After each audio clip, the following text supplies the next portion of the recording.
Pernahkah kita bertanya, mengapa ada satwa yang disebut dilindungi? Mengapa tidak semua satwa diperlakukan sama?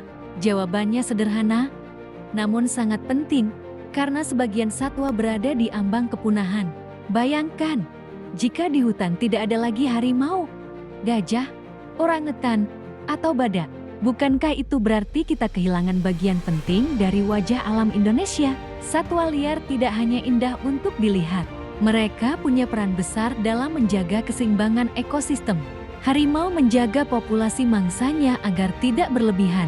Burung membantu menyebarkan biji-bijian untuk regenerasi hutan. Lebah dan kelelawar menjadi penyerbuk alami bagi banyak tanaman yang bahkan kita konsumsi sehari-hari. Jika salah satu hilang, rantai kehidupan ikut terganggu. Satwa juga bagian dari identitas bangsa. Indonesia dikenal sebagai negara megabiodiversitas salah satu yang terkaya di dunia. Bayangkan, apa jadinya bila kekayaan ini hilang satu persatu? Kita bukan hanya rugi secara ekologi, tetapi juga kehilangan potensi ekonomi dari ekowisata, obat-obatan alami, hingga pengetahuan tradisional yang diwariskan leluhur. Mengapa satwa itu terancam? Ada banyak sebab. Pertama, hilangnya habitat karena hutan dibuka untuk pertanian, permukiman, atau industri. Kedua, perburuan liar yang tak terkendali, baik untuk perdagangan satwa maupun bagian tubuhnya. Ketiga, konflik dengan manusia. Ketika satwa masuk ke kebun atau desa karena habitat aslinya makin sempit, semua ini membuat jumlah satwa tertentu turun drastis, bahkan ada yang punah sebelum sempat kita kenali dengan baik. Karena itulah, negara menetapkan daftar satwa dilindungi.